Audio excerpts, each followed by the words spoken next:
Mourir. Voilà ce qui m'attend. Mes yeux se rouvrent. Je m'affole. Je suis enfin conscient de ce qui arrive. Me voici égaré dans le désert, sans eau ni vivres, à peine vêtu. La seule caravane que j'ai vue en une semaine, c'est la nôtre. Et Taman Rasset, le premier village, se tient à 100 kilomètres. Je cours un grave danger. J'halète, fébrile, inquiet, effaré, déjà vaincu par l'horrible nuit qui s'annonce, prêt à me laisser tourmenter par la peur. Enseveli, calé dans le sarcophage de sable, je tiens mon visage face à la nuit. Le champ des étoiles paraît moins vaste que le désert. À gros martèlements, mon cœur pompe le sang, incertain, en alerte, consterné de rester vivant au sein du minéral, tellement conscient de ne compter pour rien. Enseveli. Combien de temps vais-je croupir dans ce silence rocheux ouvert sur les galaxies? Le temps de me pétrifier. Si je pouvais m'endormir, le repos apporterait le répit de l'oubli. Au lieu de cela, ma conscience claire, vibrante, ne s'accorde pas de trêve. Elle veille, comme si elle allait découvrir une solution, comme si sa vigilance m'éviterait le trépas. Enseveli. Je suis tombé si bas. Et je déclinerai encore. Je m'effacerai bientôt dans la poussière.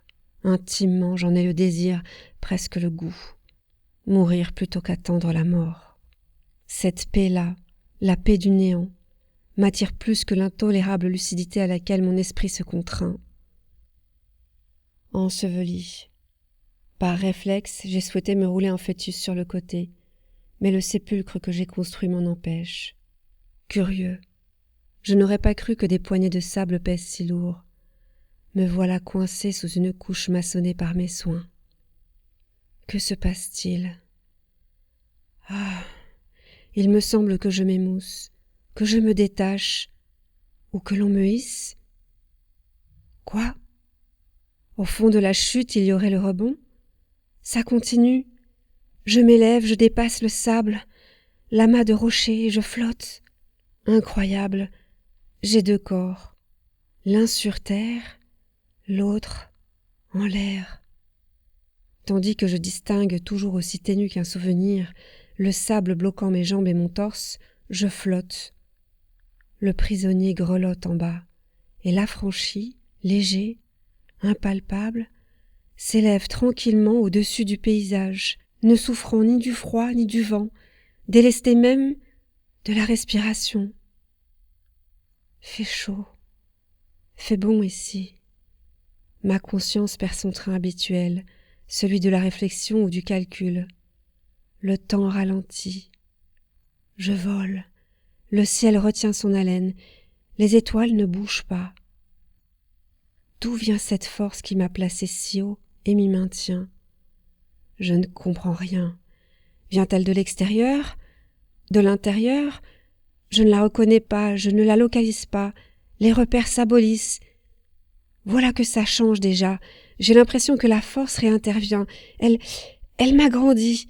Oui, elle distend mes membres, me rend colossale, m'étend aux dimensions du massif montagneux.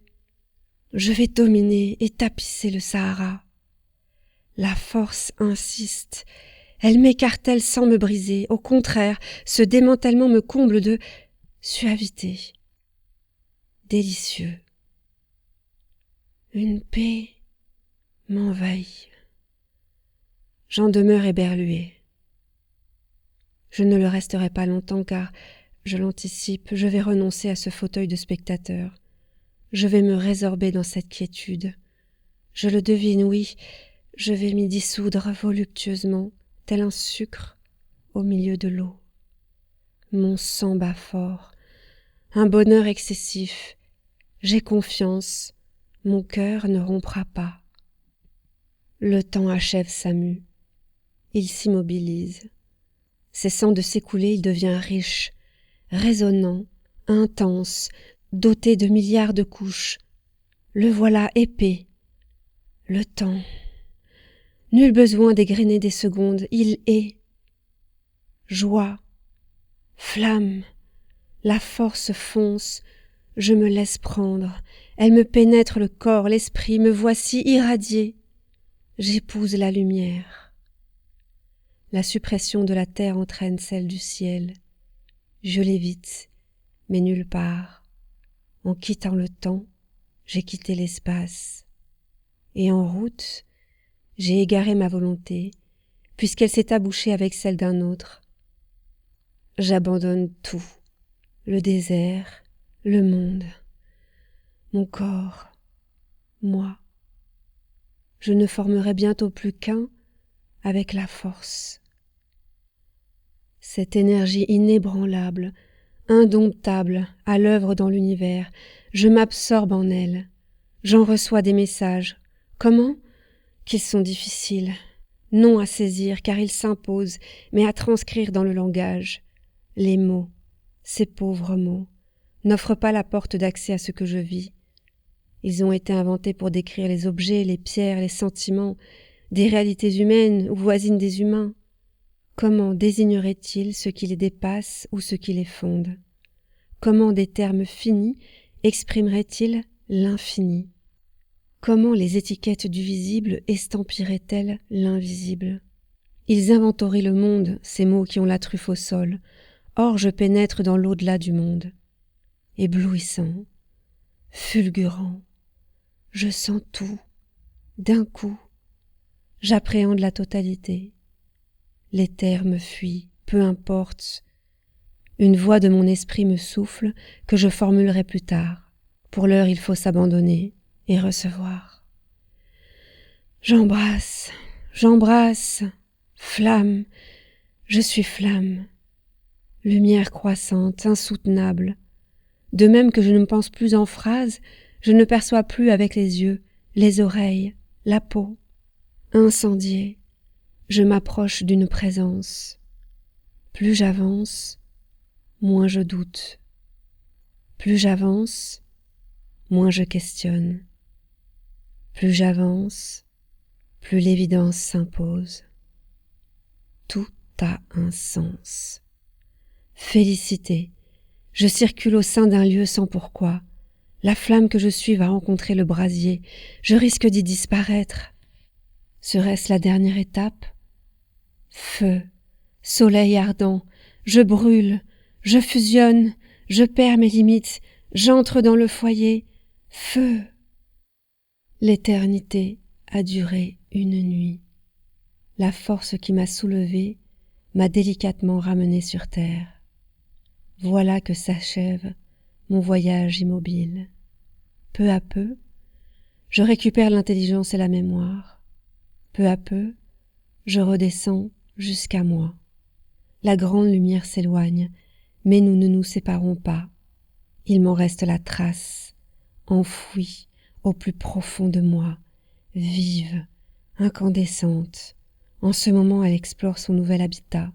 Elle prend ses aises. Les mots me reviennent. Puis, ils se précipitent à mon secours, car ils tiennent à inventorier ce qui s'est produit, prêts au procès-verbal.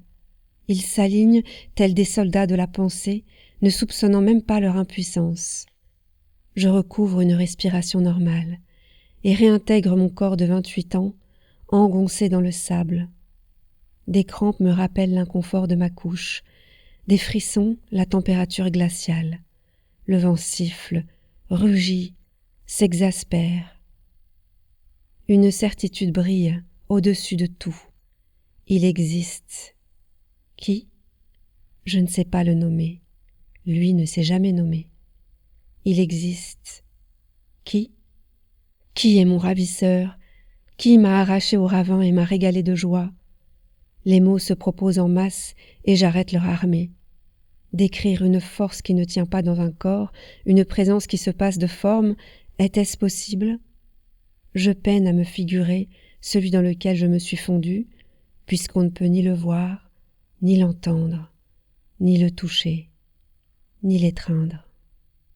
J'abandonne l'idée de qualifier ce qui n'est ni vivant, ni mort. En prime, l'état-major des mots, leur grammaire, me joue des tours, me forçant à parler de lui comme d'une personne, alors qu'il ne m'est pas apparu ainsi. En secouant la tête, je chasse les militaires lexicaux. Qui est mon ravisseur ? J'y songe avec tendresse. Ravi, je suis ravi, il m'a ravi. Pour aller vite, je devrais probablement le baptiser Dieu ou Feu. Dieu, pourquoi pas? Disons Dieu. Si ce n'est pas son nom, ça reste le moins saugrenu pour l'appeler. Le vocable a tant servi qu'il ressemble à une vieille pièce de monnaie dont l'usure a effacé les caractéristiques mais conservé l'aura. Dieu, je l'ai atteint par le cœur, ou il a atteint mon cœur. Là, en moi, s'est creusé un corridor entre deux mondes, le nôtre et le sien. J'ai la clé, le chemin. Nous ne nous quitterons plus. Quel bonheur qu'il existe. Joie.